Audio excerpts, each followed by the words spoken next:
आप मुझे अवसर दे रहे हैं इस पर बोलने का। सर, जब ये विधेयक सदन में पेश किया जा रहा था तो मेरे विपक्ष के कुछ विद्वान मित्रों ने इसका विरोध किया। सर, वो भूल गए ये गीत उस महान पुरुष ने लिखा जो बंगाल की धरती से आया था, जिसमें उन्होंने 34 वर्ष शासन किया।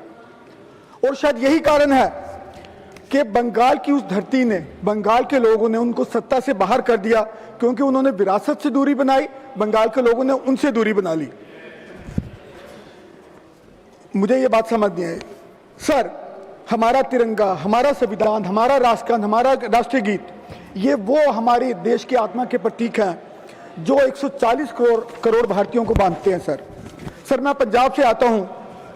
शहीद आजम सरदार भगत सिंह जी ने, श्री राजगुरु जी ने, श्री सुखदेव जी ने जब फांसी के फंदे को चूमा, हंसते हंसते फांसी के फंदे को चूमा, तो उनकी कंठ से सिर्फ एक ही शब्द, दो ही शब्द निकले, वंदे मातरम, वंदे मातरम। और उन्होंने अपना बलिदान देश के लिए दे दिया। आज हम उसी गीत के खिलाफ आकर खड़े हो रहे हैं। सर, वंदे मातरम की रचना 1876 में हुई। उसके 100 वर्ष बाद 1976 में 100 वर्ष पूरे हुए, लेकिन उस समय की सरकार ने तो उसको नहीं मनाया, क्योंकि वो तो शायद आपातकाल की ज्यादतियों में व्यस्त थे। सर, उनके हिसाब से और हम सब के हिसाब से ये गीत 1896 में श्री गुरुदेव रविंद्रनाथ टैगोर जी ने पहली बार गाया। 1996 में फिर उनकी सरकार थी। गीत गायन के 100 वर्ष पूरे हुए, फिर भी उन्होंने उसका कोई सम्मान नहीं किया, कोई समारोह नहीं किया। सर, 1971 में जब राष्ट्रगान सबके खिलाफ के अवमानना के खिलाफ कानून बनाया गया, फिर उनकी सरकार थी, पर उन्होंने राष्ट्रीय गीत को उसके बीच में नहीं रखा। सर, कितना बड़ा यह अपमान था। लेकिन हमारे भारत के माननीय प्रधानमंत्री श्री नरेंद्र मोदी जी ने इसके 150 वर्ष पूरे होने पर पूरे देश में, पूरी दुनिया में वंदे मातरम गीत के लिए समारोह किए, उसको सम्मान दिया। और आज हम सब यहाँ इसके अवमानना के खिलाफ कानून लेकर आ रहे हैं। ये हमारी विरासत का सम्मान करना हमारे माननीय प्रधानमंत्री जी का विशेष कार्यक्रम रहा है।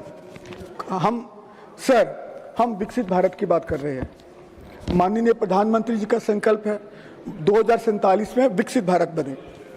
सर, जब मैं इस गीत को देखता हूँ, इसके हर शब्द में विकसित भारत की वर्णना है, जो 150 वर्ष पूर्व हमारे महान राइटर्स, हमारे महान श्री बंकिम जी ने की थी।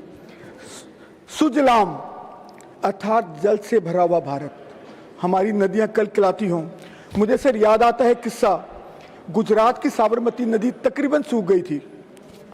उस टाइम के मुख्यमंत्री श्री नरेंद्र मोदी जी ने नर्मदा परियोजना के अंतर्गत उसके अंदर सिर्फ पानी लेके आए, पानी डाला, उसका पानी भरा, और इसके साथ साथ वहां की किसानों में समृद्धि आई। सर, सिर्फ आधा मिनट। सर, सुफलाम समृद्ध किसान, मलयम शीतलम शुद्ध वातावरण, और हमारे सरकार ने एक पेड़ मां के नाम संकल्प शुरू किया। सर, इसी तरह और सारे उनके शब्द विकसित भारत को दिखाते हैं।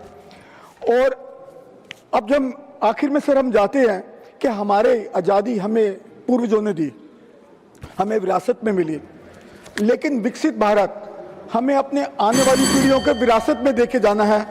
1947 का मंत्र था स्वतंत्र भारत, और 2047 का संकल्प है विकसित भारत, विकसित भारत, वंदे मातरम, वंदे मातरम। Thank you.